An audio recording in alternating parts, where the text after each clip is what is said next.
bienvenue à cette web diffusion Mission 30. J'aime à rappeler que Mission 30, eh bien, ce sont des formations bibliques d'une durée de 30 minutes. Donc, on se donne le défi réellement de résumer l'information, on peut dire des mini-formations basées sur la Bible, des mini-formations bibliques d'une durée de 30 minutes. J'aimerais porter ce sujet à votre attention. La gestion de conflits. La gestion de conflits. Quelle serait la meilleure définition du mot conflit? Vous savez, pour ceux qui ne me connaissent pas, j'aime lire, chercher dans le dictionnaire également. Donc, ce que j'ai fait, eh bien, j'ai résumé les définitions en ce qui a trait au mot conflit. Donc, je me suis forgé une définition, somme toute inspirée de ce qui est écrit dans les dictionnaires. Je vous dirais que le mot conflit, selon moi, eh bien, un conflit survient lorsqu'il y a un désaccord. Donc, un conflit survient lorsqu'il y a un désaccord actif entre des personnes ayant des opinions ou des principes opposés. Eh bien, à partir de ce moment-là, eh bien, nous parlons de conflit. Et j'aimerais simplement vous dire que le conflit fait partie intégrante de la vie.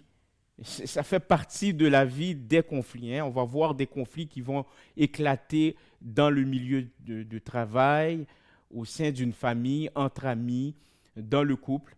Mais bon, malheureusement, eh bien, le conflit fait partie intégrante de la vie, Et on ne peut pas s'attendre à ce que deux personnes ou bien un groupe, un groupe, soient toujours en accord.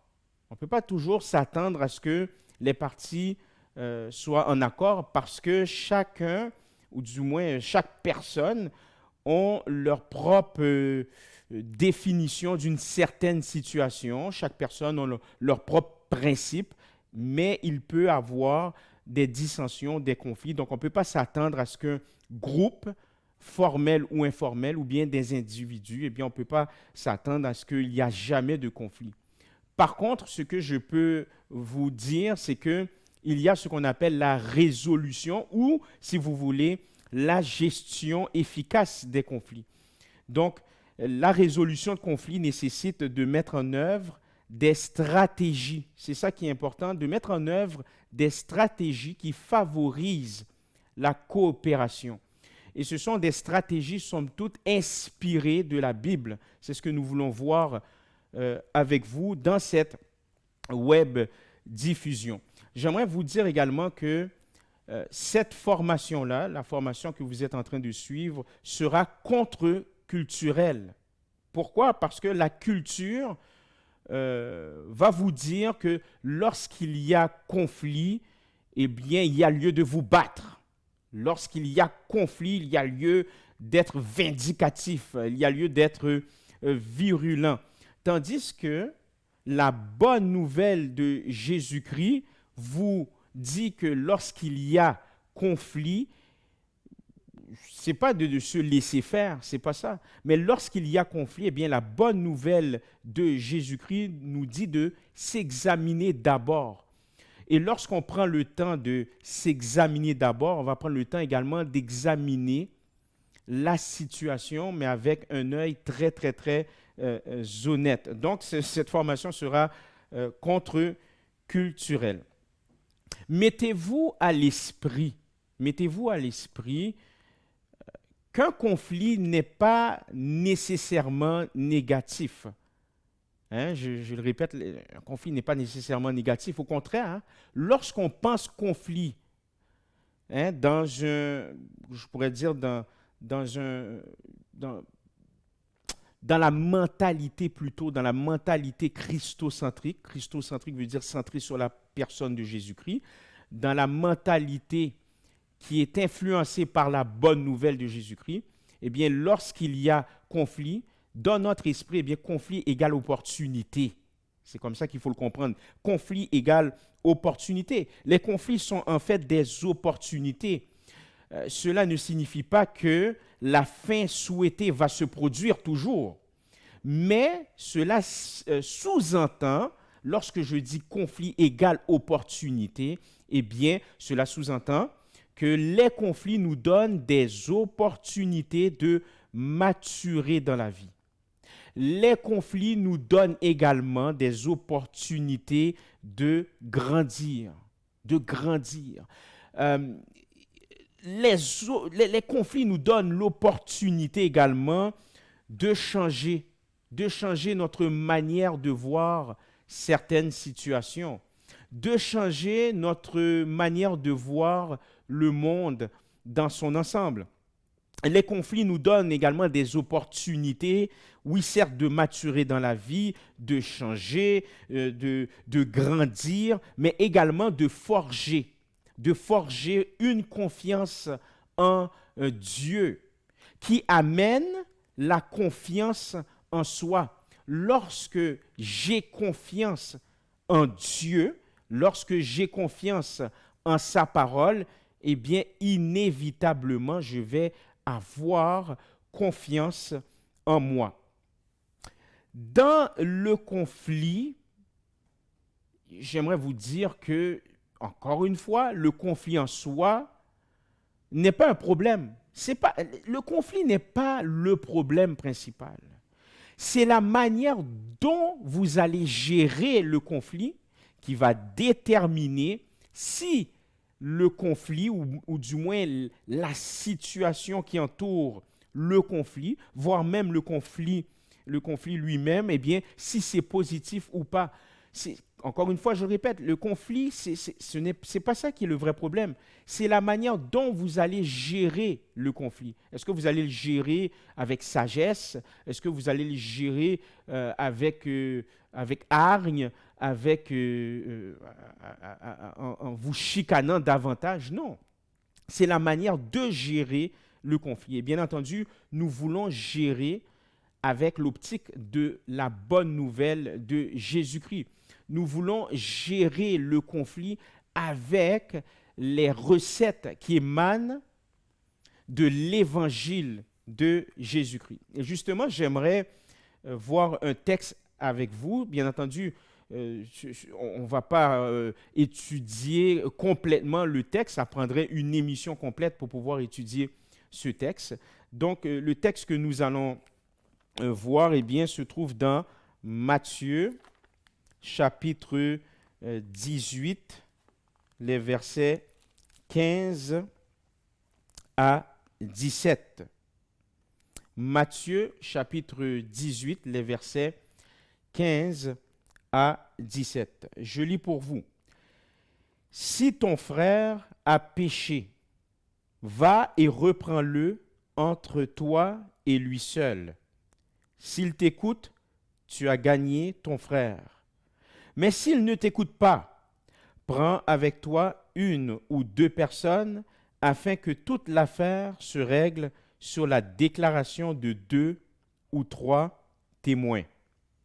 S'il refuse de les écouter, dis-le à l'Église.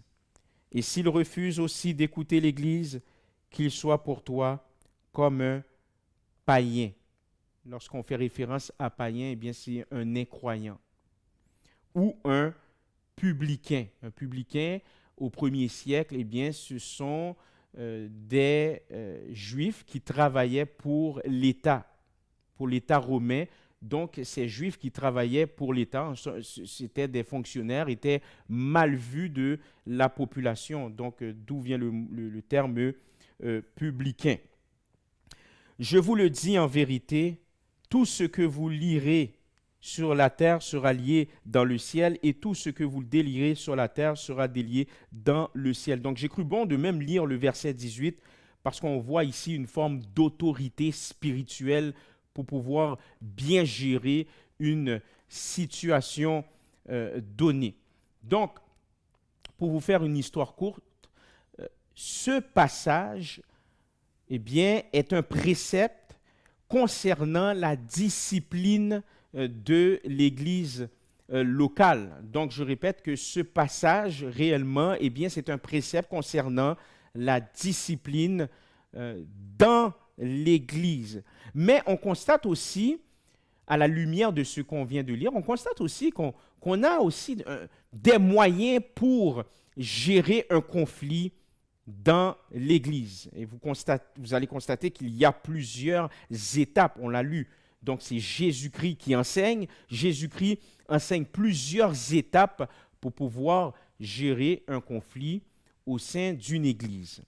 En somme, l'enseignement de Jésus nous dit qu'il attend de nous plusieurs choses. Jésus va attendre de nous plusieurs choses en ce qui concerne la résolution des conflits. Notamment, Jésus-Christ, à la lumière de ce qu'on vient de lire, et même lorsqu'on lit globalement les évangiles de Jésus-Christ, Jésus-Christ va attendre plusieurs choses de nous, notamment l'humilité. Donc, dans le texte qu'on vient de lire, on voit l'humilité, le pardon également, l'amour.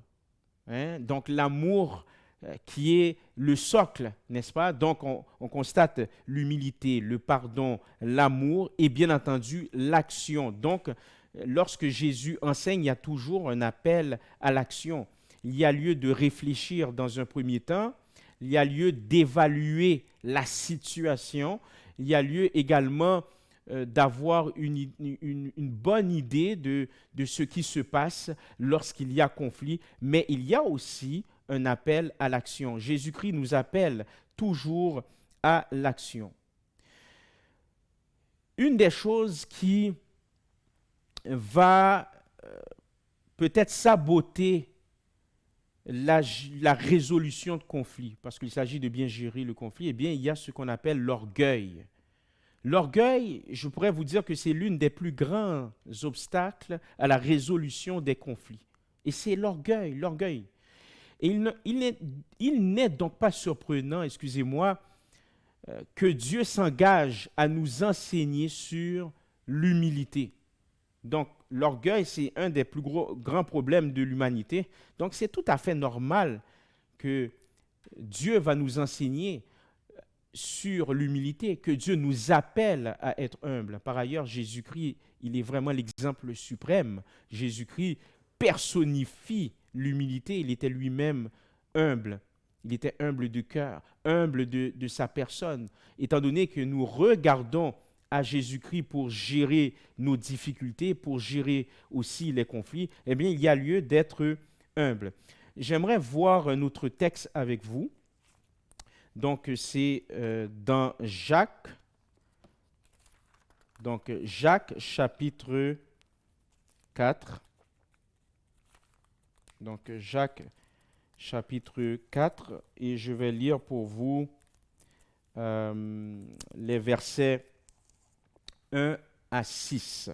Jacques, chapitre 4, les versets 1 à 6. D'où viennent les luttes ou d'où viennent les querelles parmi vous? N'est-ce pas de vos passions qui combattent dans vos membres? Vous convoitez et vous ne possédez pas.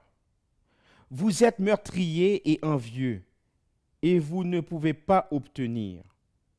Vous avez des querelles et des luttes et vous ne possédez pas parce que vous ne demandez pas. Verset 3.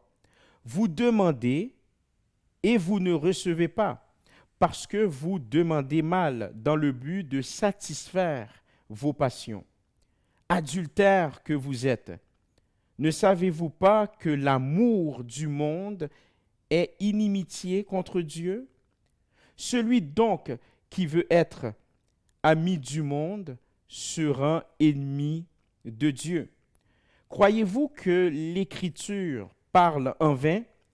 C'est avec jalousie que Dieu chérit l'Esprit qu'il a fait habiter en nous. Le verset 6. Il accorde au contraire une grâce plus excellente.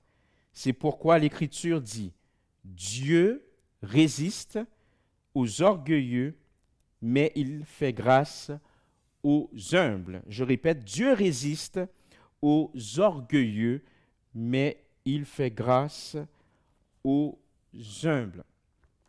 Qu'est-ce qu'on constate ici? Eh bien, nous allons constater que les êtres humains à part entière ont des conflits découlant de la haine. Les êtres humains ont des conflits découlant de la luxure. Les êtres humains ont des conflits découlant des mensonges. Les êtres humains ont des conflits découlant du désir de convoiter. Donc, on constate que la plupart des conflits, eh bien, ça émane d'un problème de cœur. Et on voit que ça découle de plusieurs choses que nous avions justement énumérées. Et Jacques est très capital là-dessus. Jacques nous appelle littéralement à être humbles. Donc, il en va de même lorsqu'il y a conflit, eh bien, il y a lieu d'être humble, de voir la situation avec humilité également. Il ne s'agit pas de gagner un conflit, mais il s'agit de résoudre le conflit.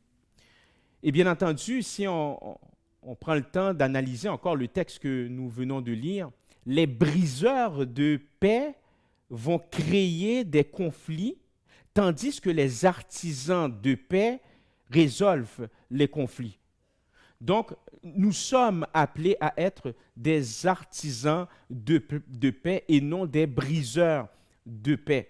Et la condition préalable à la résolution de conflits, eh bien, c'est l'humilité.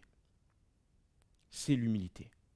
L'humilité, en d'autres mots, cherche à comprendre le point de vue de l'autre. Donc, lorsqu'il y a conflit, il y a lieu de comprendre le point de vue de l'autre, de se mettre à sa place littéralement. Quand bien même que vous pouvez penser que vous n'avez rien à voir dans cette situation-là, que vous vous estimez peut-être lésé dans le conflit, ou voire même une victime, mais il y a lieu lorsqu'il y a un conflit qui éclate, que ce soit dans le milieu du travail, au sein d'un ministère à l'Église, ou bien dans une famille ou entre amis, il y a lieu d'être humble, d'avoir une posture d'humilité. Et cette posture d'humilité cherche essentiellement à comprendre le point de vue de l'autre. Les conflits peuvent rapidement, mes chers amis, les conflits peuvent rapidement devenir malsains lorsqu'on suppose qu'on est les seuls à avoir raison. Donc, lorsqu'on suppose qu'on est les seuls à avoir raison, que ce n'est pas de notre faute, c'est la faute de l'autre interlocuteur, eh bien, maintenant le conflit qui est inévitable dans la vie, eh bien, le conflit en tant que tel peut devenir malsain. Donc, c'est très important à comprendre qu'il faille avoir une posture d'humilité.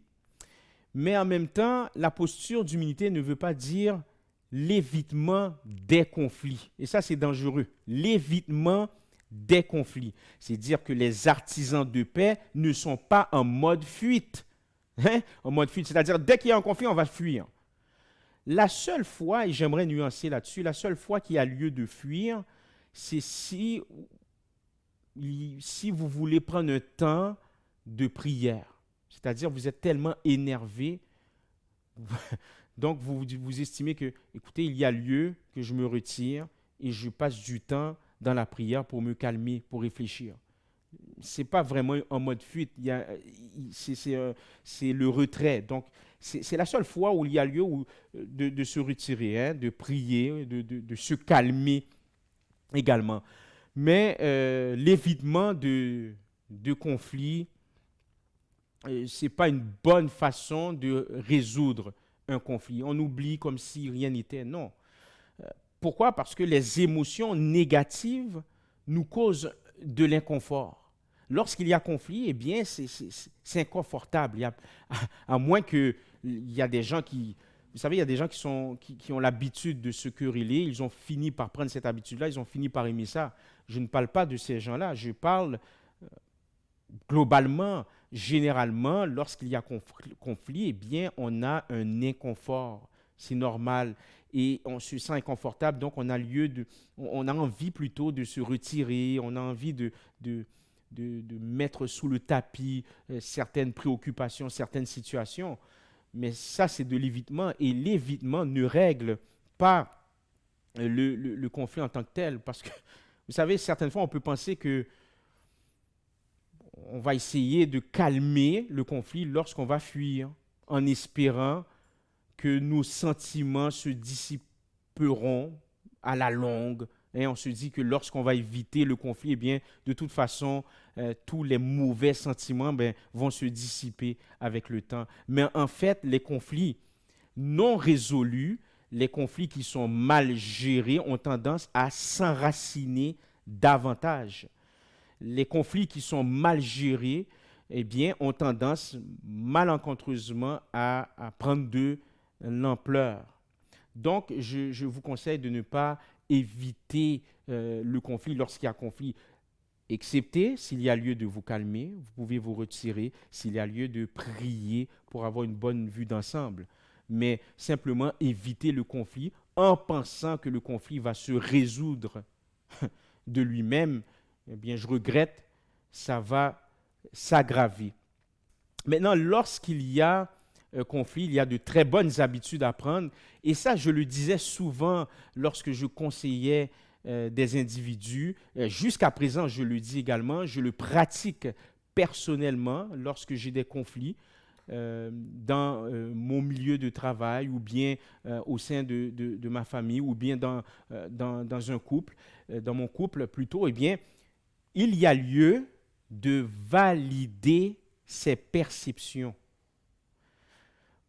Parce que nous répondons au conflit en nous basant sur nos perceptions de la situation et pas nécessairement sur un examen objectif des faits. Donc, nos perceptions peuvent être influencées. Bon, j'irai même plus loin. Nos perceptions sont influencées plutôt. Nos perceptions sont influencées par notre arrière-plan familial. Nos perceptions sont influencées également par la culture. Hein, ça peut être culturel également. La façon de voir certaines situations, on peut le voir avec un œil culturel également. Je vais prendre un exemple flagrant. Dans la culture haïtienne, il y a une façon de saluer les parents. Donc, je me souviens, il y a une personne d'une autre génération. La personne a salué un de mes parents, mais l'a salué comme on salue un jeune homme ou une jeune femme. Moi, quand j'ai vu cela, ça ne m'a rien fait. Mais tandis que l'autre, la personne plus vieille dans ma famille, ne l'a pas nécessairement pris. Donc, il y a, si vous me permettez l'expression, un clash culturel. Hein? Il y a un clash culturel. Donc, les conflits, on peut voir un conflit, mais avec nos yeux culturels aussi. Donc, c'est une forme de perception. Donc, on a une perception par rapport à la situation. Nos perceptions sont influencées culturellement parlant. Nos perceptions sont influencées aussi de nos expériences de vie. On a vécu plusieurs expériences, bonnes ou mauvaises. Donc, on peut avoir une perception de la situation du conflit par rapport à notre expérience de vie. Nos perceptions sont influencées également par nos valeurs.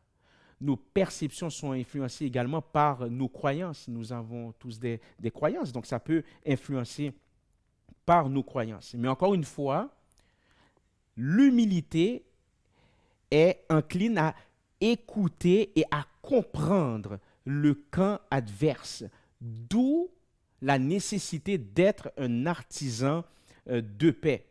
Et l'artisan de paix va reconnaître qu'elle manque toutes les informations nécessaires sur toute situation.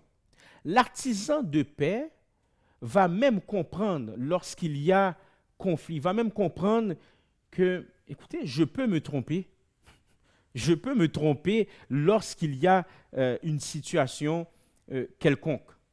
Justement, j'aimerais vous raconter une petite histoire qui s'est passée auprès d'un pasteur, un pasteur notoire aux États-Unis. Il a raconté justement cette histoire au niveau de valider, il faut valider les perceptions.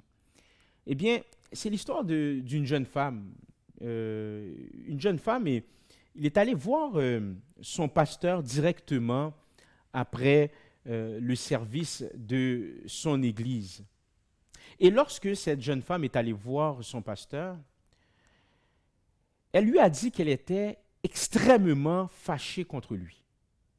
Le pasteur était tombé des nues. Il a dit, oh, ok, comment ça tu es fâché contre moi? La femme rétorque, elle dit, elle est extrêmement fâchée contre son pasteur. Le pasteur lui dit, pourrais-tu m'expliquer? Eh bien, cette jeune femme va lui dire, écoutez, je me souviens, il y a de cela 8 ans, il y a 8 ans, vous m'aviez manqué de respect. C'est ce que cette jeune femme va lui dire. Il y a 8 ans. Le pasteur est surpris. Il sait que ce n'est pas dans son caractère.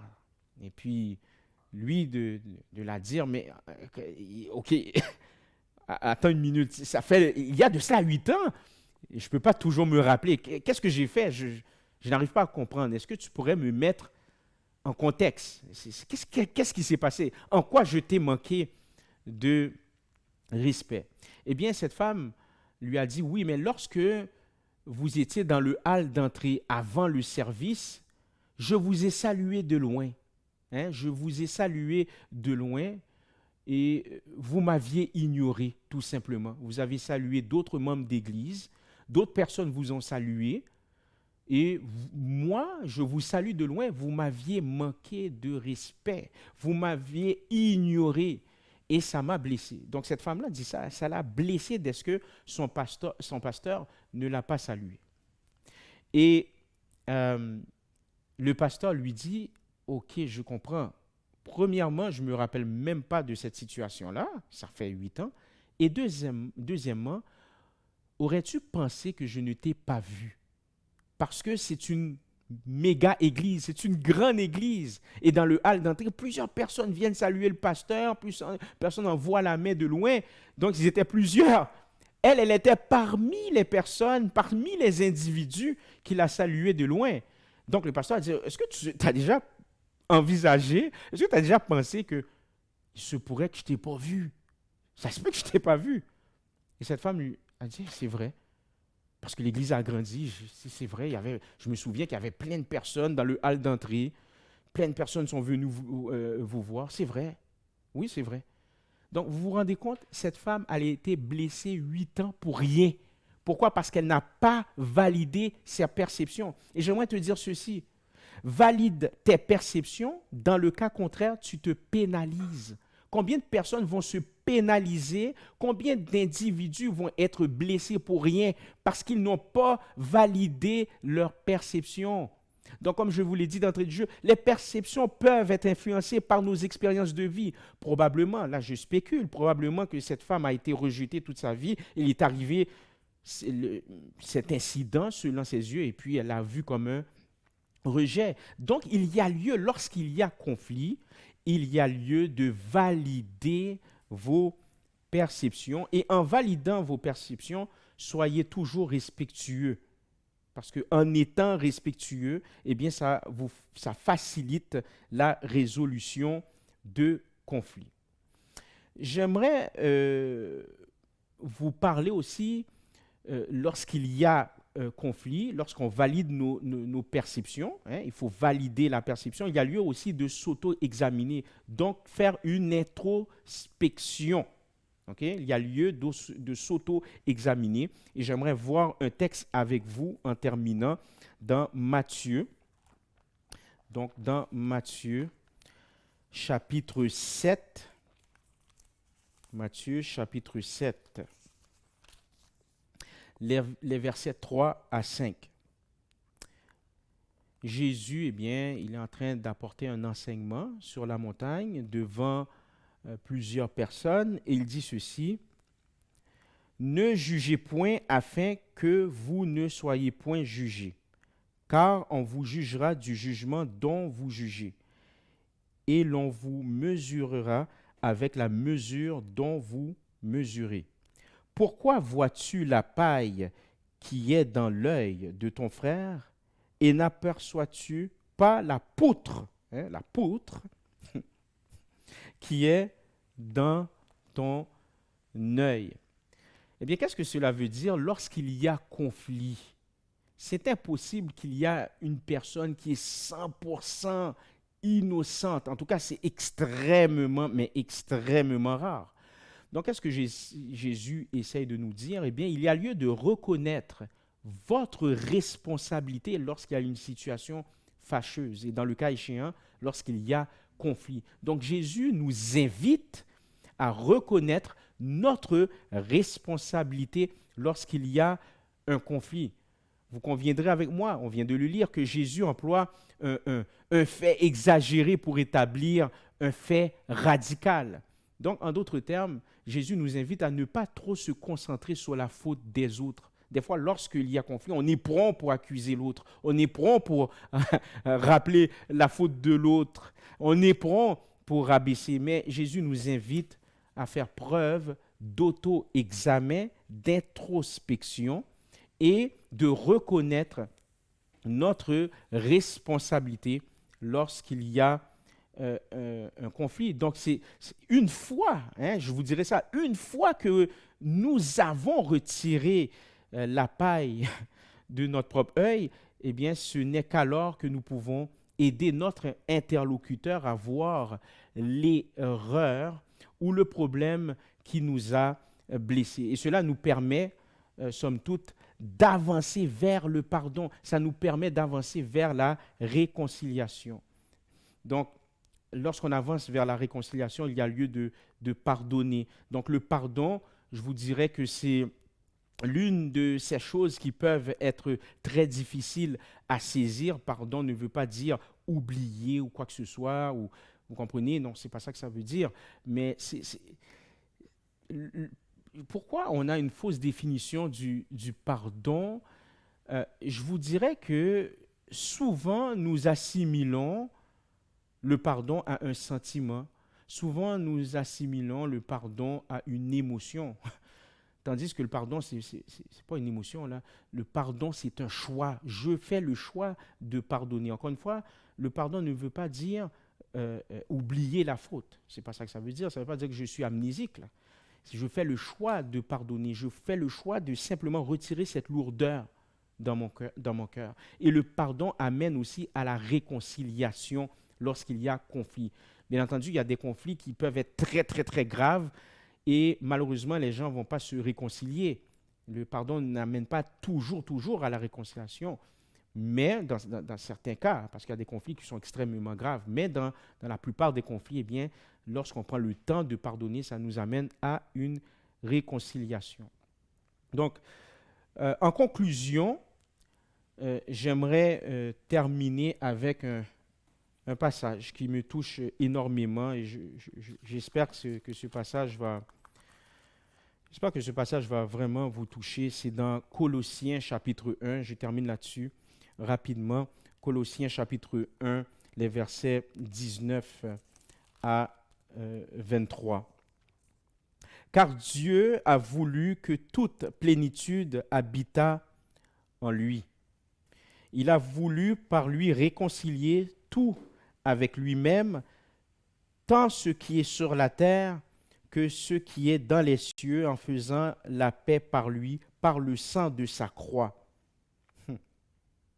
Et vous, qui étiez autrefois étrangers et ennemis par vos pensées et par vos mauvaises œuvres, il vous a maintenant réconciliés par sa mort dans le corps de sa chair, pour vous faire paraître devant lui saint, irrépréhensible et sans reproche, si du moins vous demeurez fondés et inébranlables dans la foi, sans vous détourner de l'espérance de l'évangile que vous avez entendu, qui a été prêché à toute créature sous le ciel et dont moi, Paul, j'ai été fait ministre.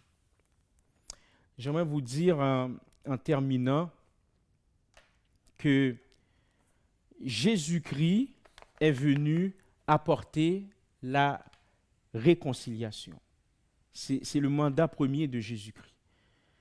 Jésus-Christ est venu apporter la réconciliation à la fois personnelle, donc à un niveau personnel et cosmique aussi, par son travail sur la croix. Notre Seigneur, crucifié et ressuscité, parce qu'il est ressuscité, nous donne à la fois le modèle et le pouvoir de la réconciliation. Parce qu'il est lui-même la réconciliation. Il nous a réconciliés avec notre Dieu créateur. Notre réconciliation avec Dieu implique donc sa compassion. Notre réconciliation avec Dieu implique donc le pardon de nos péchés. Et sincèrement, grâce au sacrifice de notre Seigneur Jésus-Christ, notre relation avec Dieu a été restaurée. Il y a eu conflit au niveau spirituel. Il y a eu conflit de par nos ancêtres. Mais maintenant, Jésus est venu apporter la réconciliation, tout simplement. Et en apportant la réconciliation par son travail, par l'œuvre qu'il a faite sur la croix, eh bien, notre relation avec Dieu a été restaurée. Alors que nous étions ses ennemis, nous étions ennemis de Dieu, eh bien, nous sommes d'ores et déjà et désormais proches de Dieu. En souhaitant que cette mini-formation vous a fait du bien, vous a édifié. Et n'hésitez pas à nous écrire via info@égliselamission.com. N'hésitez pas à nous écrire si toutefois vous avez des questions concernant cette formation et si même vous avez des suggestions aussi de formation d'études bibliques qu'on pourrait voir ensemble. Soyez encouragés.